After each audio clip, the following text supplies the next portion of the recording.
Good afternoon. This is the show on King Central. I am Joe Gaither, obviously. You are watching us on the Miami Hurricanes on SI YouTube channel or listening to us on the Joe Gaither Show on Kane Central, on Spotify, Apple Podcasts, and Amazon. We appreciate everybody who's checking us out on the Miami Hurricanes on SI website. Find us, Miami Hurricanes on SI. Just type in Miami Hurricanes and SI into your Google machine, and it'll be the first thing that pops up. Well, really, Miami.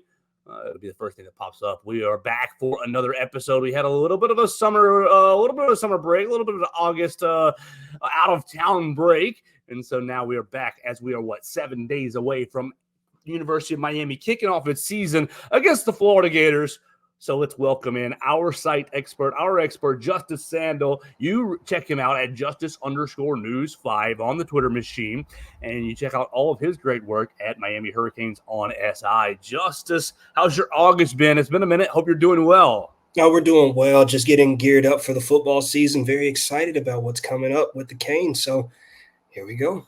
Absolutely. All right. So it's been 3 weeks or so since we got together. The last time we got together was ACC Media Days, as you reminded me. I thought it was the week earlier. But we spent some time in Charlotte, hearing from Mario Cristobal and Cam Ward and the like. But now everybody's returned to Coral Gables, and you've had fall camp. So let's talk about fall camp. Let's talk about fall camp and lead into next week's matchup against the Florida Gators. Justice, let's just start with, what's the biggest story? What was the biggest story of fall camp? Now that it is concluded, what was the biggest story of fall camp? In my opinion, I think the offensive line is the biggest story because of what Mario Cristobal has been able to do over the past few years with his offensive line coming in and being able to rebuild the offensive line for what Miami has now, what they'll be able to do with Cam Ward taking center and the litany of running backs that they have back there, just the dominance of the offensive line. Now, it's been a back and forth between the offensive winning some days, the defense winning some days. I think that's a good balance of what you want towards the future, especially continuing to grow into what you want as the season progresses. The season starts next week. So the offensive line has been the biggest story for me so far. All right, well, what have you learned about the offensive line? How confident are you in these guys? We look up front, you see Samson Okunlola. We remember him as a very, very highly touted recruit. You see Inez Cooper. You see Zach Carpenter, Jalen Rivers, and Francis Mauinoga. So, these are guys we're familiar with already. What did you learn about them in fall camp? I think that since they're returning 3 starters from last season, that leadership ability to also lead on into the depth. They do have some depth in the offensive line room as well. I think that their size shocks a lot of people because for most people in the ACC, you won't think that these offensive linemen are as huge as they are. I think the smallest offensive lineman that they have, if my memory serves correct, is 6'5", and they're all 300 pounds plus. Monsters in the trenches. And I think with that, going into the season, I think that what they've been able to do for the running backs is the biggest thing because people are going to say with Cam Ward, they're going to throw the ball, they're going to do a lot of things. Mario Cristobal he was an offensive lineman. He is an offensive lineman. He understands that winning in the trenches is the biggest thing. Miami's going to run the football, and they're going to run the football down your throat. Now, if we want to lead that into what's going to happen against Florida, you're going to see a lot of that too. You're going to see the dominance of what the offensive line is going to do, run the ball, controlling the offensive line. The only thing that concerns people about the offensive line, especially coming off last season, is the amount of penalties that they had. A lot of false starts, a lot of different type of things. So if they get that under control, it'll be one of the best offensive lines in the country. Well, we've seen a lot of we've been saying that a lot about different Miami position groups. This could be the best position group in the ACC. This could be the best position. Like we're talking about wide receivers, we're talking about quarterbacks. Now offensive line. A couple weeks ago, it was defensive line as well. The expectations for Miami are through the roof. I'm seeing our friend Josh Pate, Late Kick Josh. You're seeing Heather Dennett from ESPN, Greg McElroy from ESPN. Lots of people, ACC champions. And it was, first of the summer when we did our game-by-game prediction, and you had Miami right there in the ACC championship prediction picture. So now that we've gone through fall camp, I want to ask you how the guys have managed and how they are managing these very, very high expectations. They are managing it by not really thinking about it. They know what they have to do this season. It's automatic. They know exactly what they need to do this season. They know that they're expected to win big, and they're expected to win in a very dominant fashion. But the thing is, Cam Ward has said it, and I think a lot of other people have said it in the locker room. There's no ego in the locker room. They know what they need to get done to win, and that's what they're going to do. I think managing those expectations is the biggest thing, especially the way that Mario Cristobal and the entire locker room has been focused on fall camp. They've strictly been focused on fall camp, taking it one day at a time, taking it one step at a time. They haven't even mentioned the Florida game. Now, that's not saying that they haven't thought about it. Of course, they're playing them next week, but it's the mindset they have. One day at a time, they're going to get better. 1%, everything that they're trying to do is just to get better for the next day. And once they lead up to those next days, then you'll get to the next game day, and then they'll be better and continue to go from there. All right, yesterday on the MiamiHerald.com, Barry Jackson put out a lengthy, little blurb, bunch of blurbs about Miami's fall camp. And so I'm going to use some of these blurbs, and we're going to create some talking points. Okay. And I'm going to start with the very first one. Freshman cornerback O.J. Frederick has been outstanding, producing interceptions and pass breakups and making a case for early playing time. Let's combine that blurb with, who was it from 24/7? I sent you a text message earlier. Let's find it. I'm pretty sure. Yeah, Grant Hughes. Grant Hughes, yeah, thank you very much. Grant Hughes from 24/7, we're combining two topics here, says that Miami's biggest concern is the lack of depth in the secondary. So we were talking before we hit live about these freshmen. So tell us about O.J. Frederick, and let's combine it all into kind of Miami's secondary concerns and depth issues. Okay, secondary concerns. First, you have your returner in Daryl Porter Jr. Then you also have Misha Powell coming from the national championship runner-up in the Washington Huskies with Misha Powell. Both of them will combine, and there'll be those two of those key pieces in the back. Ooh, hello, Jonah. Jonah, that's my dog. Jonah, leave. Count. We love dogs. That's all right. What kind of dog is he? The German Shepherd. All right, if you want to see Jonah the German Shepherd, make sure you're watching us on the Miami on SI YouTube channel. We appreciate the cameo from Jonah. Very good. Go ahead, man. Absolutely. So with the secondary, the thing is, it's the lack of depth. Like I said, Daryl Porter Jr. is returning. Then you also have Misha Powell coming from Washington coming over. But outside of that, then you go to O.J. Frederica, and then you have the rest of the locker room. You still have Isaiah Taylor coming in from Arizona. He's competing in that position along with other like redshirt sophomores and things like that. The issue is last season they were ranked 55th in pass defense compared to what they were able to do with their run defense, and they were the top 20 run defense last year. The biggest thing I said earlier when we first started this is that the secondary is going to be the key to everything. And O.J. Frederica is one of those players that could be a game changer. His size, his length, he's a ball hawk. And I think that's one of the best things about him is that you need those type of playmakers that are just going to, if you have to blow up your own call just to go get a ball, just to get the ball, he's going to be able to do that. And I think that's one of the best things about him. And I think that he probably will see a lot of playing time this season, especially with how the lack of depth in that room in the way that he's been standing out during fall camp. I think that he will see some playing time. He's going to make a couple plays, and I think that's all you need. You just need a secondary that'll be able to make plays when you need to make plays, especially knowing that they're likely going to be attacked often and very quickly throughout the season. Their front seven is already solidified. You already know every single name that you could possibly think of, top draft picks all around the board in their front seven. The secondary is the issue.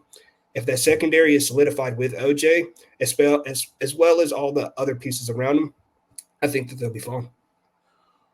All right, we're going to keep it going with some of these freshmen. Lots of buzz around Jordan Lyle. We've talked about, we just kind of teased around the running game, but freshman running back Jordan Lyle is getting a lot of favorable attention during fall camp. And another freshman wide receiver, Nye Carr. We spent a lot of time on wide receivers about 6 weeks ago, a couple of episodes ago, but Nye Carr didn't really get brought up as a true freshman.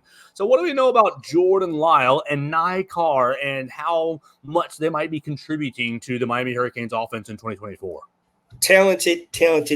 Now with the running back situation, it's a lot going on. You have a lot of different players. You have a lot of different things going on. So right now, Mark Fletcher Jr. is one of the biggest concerns if you want to think about injuries, quote unquote. He's suffered from what he suffered last season coming into this season. They're just being very cautious with him right now. He's one of their key pieces on the offense. You just want to be cautious with him, especially coming into next season. So with Jordan Lyle, quick, explosive, and I think that's one of the best things about him. A lot of the players that they've been recruiting recently have been fast. They'll sit and be patient behind that big offensive line, but once they see that break, once they see that hole open, they take off and they're gone. That's what Jordan Lyle is doing. I think that you see that with Chris Johnson as well, another freshman, sophomore now, coming in. He's going to do that as well. Nye Carr, catching everything that you can possibly imagine.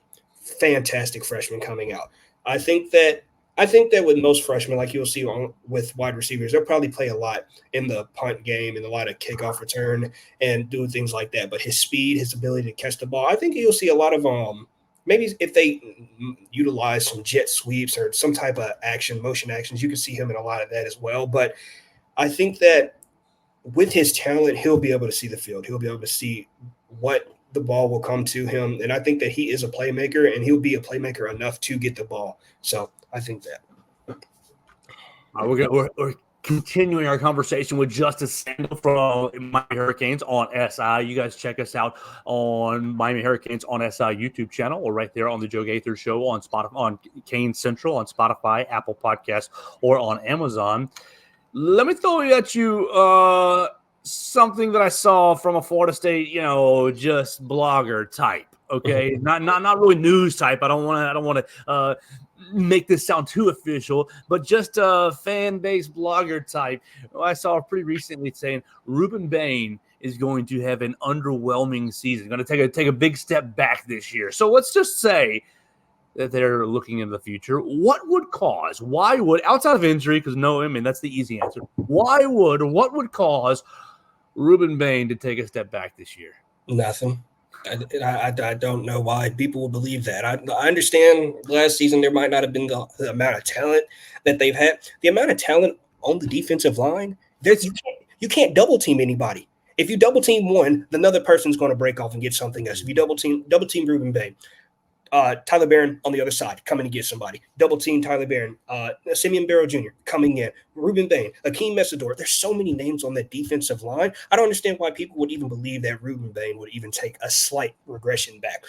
Plus, he's also gotten in better physical shape than what he was last season. He looks better. He's lifting better. He's eating better. He has that full collegiate D1 year of nutrition and everything inside of him. And he did that last year as a freshman. Imagine what he's going to do coming in as a sophomore with that full nutrition year behind him, all the programming, everything that goes on into developing a talent. Some people just don't. No, I'm not. Some people just look. They have their opinions. I understand that, but players like Ruben Bain Jr., I don't believe that there can be a regression with him. He is likely going to be a top 10 pick, not in this year's draft, but in the next year's draft. If he continues on the pace that he continued from last season going into this season, ACC Defensive Player of the Year, maybe even more. I know that's high praise and high hopes for one of the best players in the country, but if you saw what he did last season, tossing around one of the best offensive linemen in the country in Clemson's offensive line, throwing people around, he's German suplexing people, genuinely suplexing people around. I don't see how people will be able to say that about him. All right, Barry Jackson's final note, we're skipping to the very end of his little report, says this, and I want to get your reaction, Justice. Strength of the team, ? Quarterback, defensive line, offensive line, and running back, and potentially wide receiver. UM must clean up penalties and red zone issues, which were a problem last year, but an evaluator who has watched Miami closely says that he believes that this is Miami's best roster in 15 years. Yes. That's a simple answer. Yes. Everywhere you look, everywhere. There's talent everywhere. Cam Ward will likely play his way into a Heisman dark horse potential. People have selected him to win the Heisman already on many different broadcasts. CBS's broadcast, some pundits on ESPN, some pundits on Fox. They have already selected Cam Ward to be a Heisman contender. That running back room is incredible. Damian Martinez, Mark Fletcher Jr., you have A.J. Allen, you have all the other young talent that's there. You don't even talk about the wide receiver room. Sam Brown is one of the most outstanding players that has been playing throughout fall camp. His transfer from Houston, he is that over-the-top guy, speed, just going to break off. You don't think about the type of offense that Miami can have. Miami has the chance to have the most balanced offense in the entire ACC. Cam Ward, Sam Brown, Xavier Restrepo. Isaiah Horton, if you want to play Isaiah Horton, you still have Jacoby George. Even the tight ends that will be used this season compared to last season because of the injuries, that'll also play into a factor too. Everywhere around Miami, it's just talented. Like you said, in the past 15 years, this is the most talented roster that Miami has recruited and brought in. That's a fact. It is. The only issue, like we mentioned earlier, is the secondary. But if the talent that they brought in to aid the secondary plays to just a standard of where they can be at least a top 30, top 25 type pass defense, that smells like an ACC championship and then possibly a natty. Possibly. Okay, so my question is this. If Miami doesn't live up to expectations, if Miami doesn't have a 10-win season, and obviously other things can happen in the ACC, better teams can be better, but like if you don't have at least a 10-win season, are people going to be calling for Mario Cristobal's job? Because it seems like there have been up and down points in Mario Cristobal's tenure at Miami. Obviously, very, very exciting as far as, oh, wow, he's rallied the fan base. He's kind of re-energized the base. He's re-energized the basic of the program by re-inviting all the players back into the program and being a high-level recruiter. And obviously, he played there. All the pageantry and all the tradition is returned. So like, there's a little bit of Miami's favorite son involved here, but there's also, okay, you've built up and now there's expectations. If you end up having a year where there's a 2023 end of the Georgia Tech game coaching error or 3 or 2 that has cost you your best, cost you an ACC championship or cost you a chance to play for an ACC championship with the best roster ever, how patient will the Miami fan base be? Will they just say, okay, well, he's been a high-level recruiter. He's going to continue. This talent baseline that we've built is only going to keep going, so we'll stick with him. Or is there going to be a little bit of a, well, this is as good as we've been in 15 years talent-wise, and you can't get it done, so may as well punt. Well, what do you take on the expectations placed directly on Mario Cristobal's shoulders? So, with the roster, with everything that's combined into the culmination of the upcoming season, I think I won't say he will. I said he was on the hot seat earlier when we talked about it earlier. I said he would be on the hot seat. I don't think he'll be completely on the hot. Now, if everything just completely falls off the rails, yeah, you got to be on the hot seat. But I don't think baseline is an 8-4 season with a positive conference record. If he goes off that, that's a successful third year and you're continuing to go, then you have a nice bowl game, and then if you win your bowl game, cool. The expectations, though, is the playoffs. It's the playoffs. That's the goal. The expectation and goals are the playoffs. Many people have them placed like in that 3 slide, maybe 2 slide, or even in one of the 12 because of how talented the roster is and just the preseason expectations. For Mario Cristobal, everything just has to fall off the rails for him to be on that hot seat. I don't think that'll happen. I think that from last season that they learned what they need to do and what they don't need to do. Many of those losses came within 1 scores anyway. So it was a lot of, if we clean up this era right here, they would have been in that ACC championship game last season. I think that going into year 3, since he signed a 10-year contract anyway. So I don't believe that, like I said, unless everything just completely falls off the rails, then you put him on the hot seat. I'm going to retract that hot seat statement. I think that everything will be perfectly fine this season.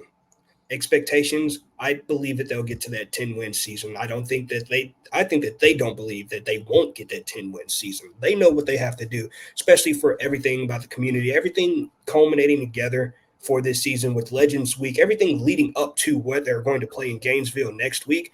Mario Cristobal has no reason to be on the hot seat unless everything falls off the rails. He should perform. He should have his coaching staff perform. That's the biggest thing. Everybody knows about the roster. It's all about the coaching and his coaching staff. It's literally the only thing. If he's able to perform, then he'll be perfectly fine. All right, Justice, Miami opens up its season next week against the Florida Gators, but the ACC actually starts tomorrow in Dublin, in Ireland. So obviously we're not covering Florida State and we're not covering Georgia Tech, but let's just open up and ask you your general thoughts on the season opener, week 0, Florida State and Georgia Tech over there in Dublin, Ireland. I think it's a great game. I think that Georgia Tech is going to surprise a lot of people. I have them upsetting Florida State there. I really do. I do. Haynes King is a very, very good quarterback, and I think he'll learn from the mistakes that he had last season, especially with Jamal Haynes as his running back too. I think that them going forward, I think that they'll be better. I think that I just don't think DJ Uiagalelei is he's a good quarterback. He's a good quarterback. He's a better thrower of the ball than me. That's why I'm doing this. But I just don't think that, even though Florida State has a lot of talent, they did lose a lot of talent as well. And I think that that'll be shown. I think that Georgia Tech will upset them, and I think that they'll come out with a victory. That's crazy, but that's got a lot of fun. 21, I think they were 21. Is that what I saw? 21-point favorite? I think so. Double check. Florida State, Georgia Tech. Oh, goodness gracious. That's great, Ray. That's great. Control F, favorite. Yeah, actually, no. The Seminoles are a 10.5-point favorite. So not as crazy. Not as crazy. All right, 10.5 points. That's not as wild for Justice to be calling the upset. We'll see if Georgia Tech can do it. Justice, here's what I want to do next week, and you can jump in and mend it. What I want to do for the rest of the year, really, next week we open with Florida. And so what I want to do some point between Monday and Friday is have an episode talking about the Florida game. And then the following week, I want to have one episode recapping the Florida game.